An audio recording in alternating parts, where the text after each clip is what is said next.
Yitzhak Lebanon, bonjour Boker Tov. Boker Tov, bonjour Daniel. Merci d'être avec nous ce matin sur Studio Kalita. Nous voudrions essayer de comprendre un peu l'impact de cette décision américaine qui n'a pas, on va dire, surpris. On s'y attendait. Il y a une réduction du budget accordé par les Américains à l'UNRWA au cours des derniers mois. Et là, maintenant, c'est l'arrêt total. Que cherchent les Américains, Yitzhak ? Je crois que ce que la représentative des États-Unis à l'ONU, Haley, elle a dit de façon très claire.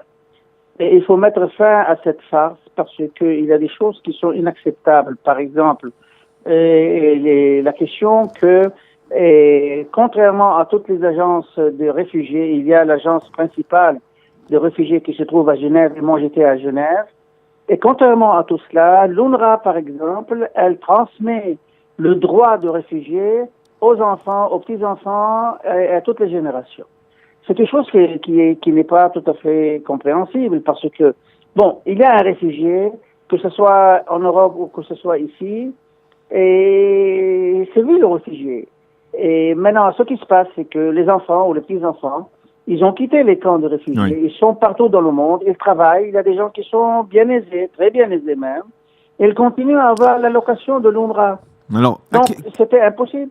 Quel était le but, à votre avis, de l'UNRWA ? Et lorsque l'on parle de l'UNRWA, on parle de l'ONU, on parle de nombreuses nations qui ont poussé l'UNRWA à agir de la sorte. Quel était le but de l'UNRWA en perpétuant donc le statut des réfugiés palestiniens ? Pour ça, il faut retourner à l'arrière. Lorsque l'UNRWA a été créé dans les années 50, et il avait un but. Le but, c'était d'aider les réfugiés palestiniens pour qu'ils s'installent, pour qu'ils s'arrangent dans la vie, pour qu'ils aient une vie totalement différente. C'est pour cela, à propos que dans ces années-là, 50, 51 et 52, Israël même a contribué financièrement à l'UNRWA. Parce que c'était dans le but de solutionner un problème humanitaire, un problème qui est créé à cause de ce qui s'est passé ici dans cette région-là. Peu importe les raisons pour cela. Mais avec le temps, on a remarqué qu'il y a eu une injection financière grande, énorme de la part des pays arabes. À l'époque, c'était l'Égypte, ensuite l'Arabie Saoudite et les autres pays, pour préserver la question des réfugiés et l'utiliser de point de vue politique. Les choses se sont détériorées avec les années, et aujourd'hui, on trouve une loi qui, principalement, elle donne du travail aux gens de Hamas, et ces bâtiments et ces édifices et ces écoles sont utilisés en tant que base pour attaquer Israël. La question de 5 millions de réfugiés, il n'y a pas 4 millions de réfugiés. Parce qu'en même temps, on peut dire que les Juifs des pays arabes qui sont venus ici, et nous, on n'a pas décidé de les créer réfugiés, mais si on aurait dit que ce sont des réfugiés, on aurait aussi 5 millions de personnes. Oui. Donc, c'est pas tout à fait logique de passer de cette façon-là. Et c'est pour ça que UNRWA s'est détérioré. Alors, la question que l'on se pose maintenant, et là on le voit à travers les réactions depuis hier, les réactions de l'échelon politique et de l'échelon militaire, c'est que si on est extrêmement satisfait du côté politique, puisque Binyamin Netanyahou n'a jamais caché sa volonté de geler, en tout cas de paralyser l'UNRWA, du côté militaire, c'est-à-dire sur le terrain, on est plutôt inquiet par le fait que, par les répercussions que pourrait avoir une telle décision, une forme d'instabilité en particulier dans la bande de Gaza qui est déjà assez secouée. Qu'est-ce que vous en pensez ? Est-ce que vous pensez... Daniel, je vous donne mon avis particulier. Regardez, et c'est possible que cette décision, qui est une décision courageuse de la part des États-Unis, à mon avis, elle est téméraire même de la part des États-Unis, elle pourrait dégénérer, disons, avec de la violence. C'est possible. Mais moi, je ne suis pas d'accord avec les autorités de sécurité en Israël parce que leur devoir, c'est de nous donner des solutions à une situation pareille. Et à supposant que oui, il y aura de la violence, votre travail, votre job, c'est de nous fournir des réponses valables pour que cette violence cesse. Donc, moi, je ne vois pas qu'il faut arrêter une décision pareille, ou la rectifier, ou la changer, à cause d'une possibilité dont je ne sais pas le pourcentage, dont je ne sais pas si ça va passer ou pas, d'une certaine violence. Est-ce que il y a un des commentateurs ce matin dans la presse israélienne qui affirme que de facto, on attend beaucoup le fameux plan de paix américain, mais de facto, le plan de paix américain, il a déjà commencé, que la décision de Donald Trump de reconnaître Jérusalem comme capitale de l'État d'Israël, la décision donc de geler le budget, de cesser le budget à l'UNRWA, ça fait partie d'un plan américain qui vise à reconsidérer de manière totale les négociations ou d'éventuelles négociations et le règlement d'un conflit israélo-palestinien. Vous croyez que c'est exact? Daniel, regardons les faits. Et ne faisons pas de spéculations. Et je crois que les Américains sont en train de faire ce que moi j'appelle, quand vous partez chez le dentiste, c'est tipoul shoresh. Oui. Je ne sais pas comment on dit en français. Oui. Mais regardez, soigner à la base, à la racine. Oui, à la base. C'est tipoul shoresh. Donc, regardez, ils ont arrêté, par exemple, l'accord avec les Iraniens. Ils ont quitté la commission, le Conseil des droits de l'homme. Ils ont transmis la capitale, ils ont reconnu Jérusalem comme capitale. Leur ambassade se trouve à Jérusalem. Ils ont cessé toute aide aux Palestiniens, pas seulement de l'UNRWA, et maintenant c'est la question de l'UNRWA. Donc je crois que les Américains ici cherchent à solutionner certains problèmes, ou à les éliminer, ou à les faire descendre, ou disparaître, disons, de la table. Mais c'est les problèmes, Yitzhak, qui étaient considérés jusqu'à présent comme les problèmes au cœur du conflit, c'est-à-dire selon le processus d'Oslo, il était question justement d'attendre qu'un climat de confiance se crée avec les Palestiniens pour régler ces problèmes. Or là, Trump, on a l'impression qu'il dit, moi, ça y est, j'ai déjà réglé le problème de Jérusalem, et bien maintenant je vais régler le problème des réfugiés. C'est un peu comme ça? Regardez, de point de vue pratique, si les Américains réussissent à faire changer la question de l'UNRWA et son but, la façon de travailler et de diminuer le nombre de réfugiés, par exemple, en n'acceptant pas les 5 millions, sinon, ce qui était à l'époque les 500, 600, 700 000 personnes qui ont quitté le pays, et en fait, vous diminuez de façon très catégorique la question de droit de retour. Mm-hmm. C'est clair. Donc, parce que vous avez à traiter seulement avec ces gens-là, vous n'avez pas à traiter avec 5 millions qui veulent retourner à Tel Aviv ou à Haïfa ou à Sajaria ou autre partie.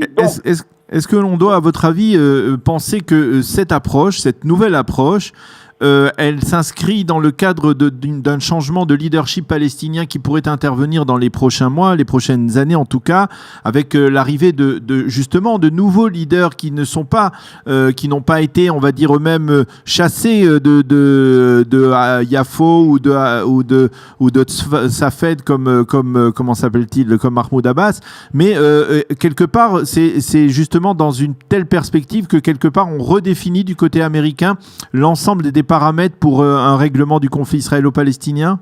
Non, pour être tout à fait sincère avec vous, non, je ne pense pas de cette façon-là. Je crois au contraire, et les démarches américaines, et c'est dur, enfin, mettez-vous à la place des Palestiniens, mettez-vous à la place de ces gens-là qui reçoivent une allocation, que ce soit à Gaza ou que ce soit quelque part ailleurs, ou bien dans l'autorité palestinienne qui est responsable, entre guillemets, du destin du peuple palestinien. Ils ne sont pas tout à fait satisfaits avec ces décisions. Bien sûr. Donc, on ne peut pas trouver une personne qui dise, bon, voilà, je l'accepte et je vais pousser de l'avant. Au contraire, je crois que c'est un autre problème.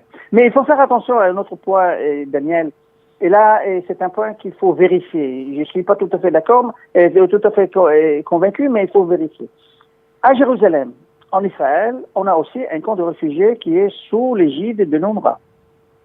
Qui est de Shuafat? Shuafat, et qui va leur donner, par exemple, l'assistance humanitaire, l'éducation, enfin tout ce qu'ils reçoivent de l'UNRWA. Ce sera Israël, ou ce sera l'autorité palestinienne. Donc il faut être prudent dans ce sens-là lorsqu'on passe à la partie pratique. Mais en fait, il y a une question qui est de principe. C'est inadmissible qu'on réclame aujourd'hui qu'il y a 5 millions de réfugiés. Il n'y a pas 5 millions de réfugiés.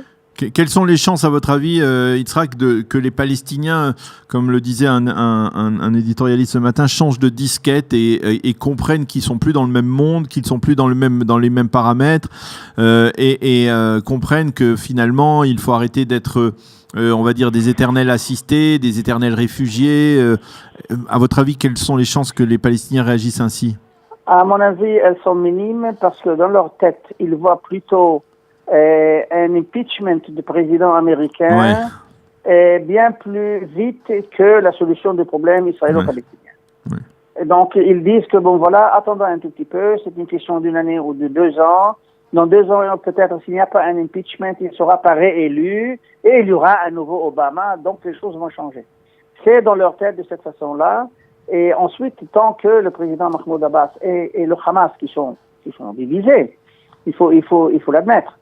Et je ne vois pas enfin la personne qui va surgir, que ce soit dans le camp palestinien, à Hamas, à Gaza ou dans la partie de la Cisjordanie, pour dire, bon, voilà, moi je change de disquette et on va discuter avec Israël pour leur donner tout ce qu'ils veulent. C'est une question de vie ou de mort politique pour les Palestiniens. Donc c'est compliqué. Eh bien, Yitzhak Levanon, merci beaucoup de nous avoir éclairé sur ce sujet particulièrement ardu et brûlant de la décision donc des Américains de cesser leur financement à l'UNRWA, une décision qui aura très certainement de vives répercussions et qui suscite déjà de très vives réactions, y compris au sein de l'Union européenne, qui pourrait être tentée de prendre la balle au bond et de s'imposer un petit peu plus dans le conflit israélo-palestinien, dans un règlement éventuel du conflit israélo-palestinien. Merci beaucoup d'avoir été avec nous ce matin. Merci beaucoup. Et Shavua Tov. Et puis Shana Tova également. Shana Tova. Voilà, il est 8h46 sur Studio Kalita. Nous allons marquer une petite pause musicale et tout de suite après, bien, nous serons avec Magali Chetrit pour parler de la rentrée scolaire. Elle nous confiera ses sentiments à la veille de alors que la rentrée est effective, puisque les enfants sont rentrés il y a à peu près 45 minutes dans les établissements scolaires à travers le pays. Nous aurons donc le témoignage de Magali Chetrit dans quelques instants.